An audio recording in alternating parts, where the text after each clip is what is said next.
Germs would be a very unusual first-person open-world survival horror adventure game that was developed and released for the PlayStation in 1999. It sees you take on the role of a news reporter upon returning to his hometown to investigate mysterious occurrences of strange mutants that are appearing in the city. The game has a very unsettling mix of science fiction, body horror and surrealism that a lot of influences have been taken from 1950s and 60s American science fiction movies to tell the story. With the gameplay, you navigate through the open world either by walking, driving a car or taking public transport, which you can all engage with. And the main focus is around exploration, gathering information and even engaging in combat. But one interesting concept with the game is that if you do lose to one of the mutants, you don't end up dying per se, but you rather end up being infected by them, which you could turn into a monster yourself. So for some reason you go to your local hospital where they have a cure for the infection, so that will allow you to continue on your journey. So you can gather information either by talking to people,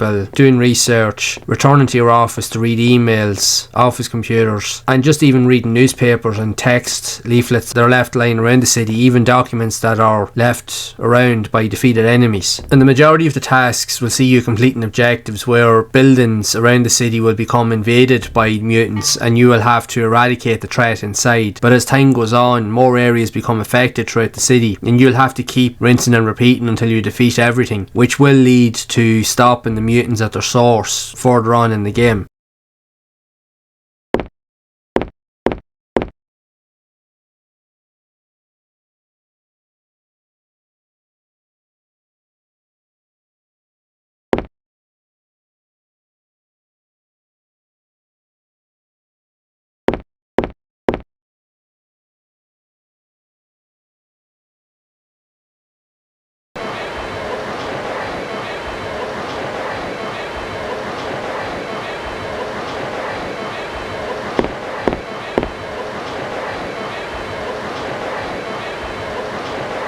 It's a very unusual yet surreal title. There isn't an awful lot of information online really as such, but it's a very weird game in general. It really is. In many ways, a lot of the initial gameplay concepts, even the visual design and textures and so forth, feels somewhat unfinished. Like some areas are literally in a monotone colour while others have more bright and vibrant colours, with some having textures, some areas not having textures, even to a point that a lot of the people that you end up interacting with, some will have actual faces, like humanoid faces that look very eerie as they are, but then there's other people you interact with don't even have a face at all, so you can't even tell anything of what's really going on. Now the weird thing is, it's hard to know whether that was actually by design, and I genuinely think that it was. It's really just to throw people off and to create an unsettling ambience around the scenario that you find yourself in. If anything, when you look at it, compared to other horror games that were seen on the PlayStation, this is without a doubt one of the most experimental titles that I've probably ever seen. It is difficult to really figure out what to do because literally from the get-go you can travel throughout most of the city. You can save states by talking to people on phones, even through public phones or even in your office, but there's so much interaction and things to do that this game will take you a long time to complete. It's definitely out there. But then when we look at it, games that were being released on the PlayStation during this time, a lot of them were really out there, because when we look at both the PS1 and the PS2, it was genuinely the most experimental period of video games development. In fairness, it really was. A lot of ideas would end up being staples in the games industry that we still see today, while others are literally just were born and died on the PlayStation itself, many of which that we can only find in those specific games that we played all those years ago. And even with that, there's game mechanics and ideas that are tied to specific games that we've still never heard of, because the PlayStation has such a vast catalogue of very rare and unusual and yet unknown games to many, with the majority of them being released like this in the Japanese region.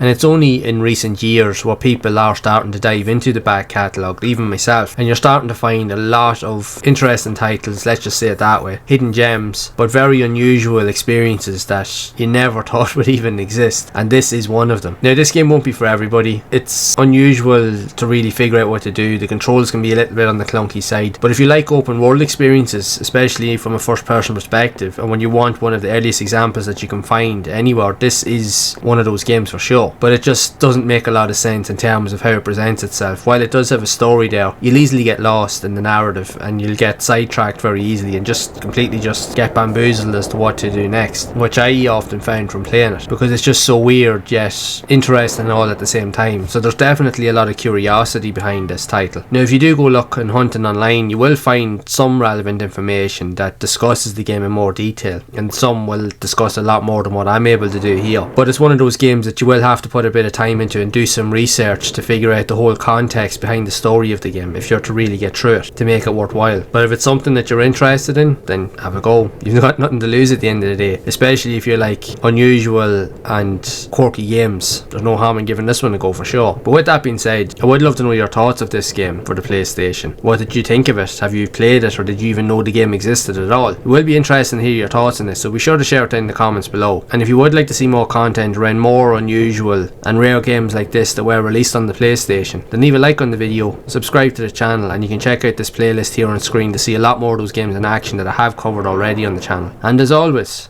keep those gaming memories alive.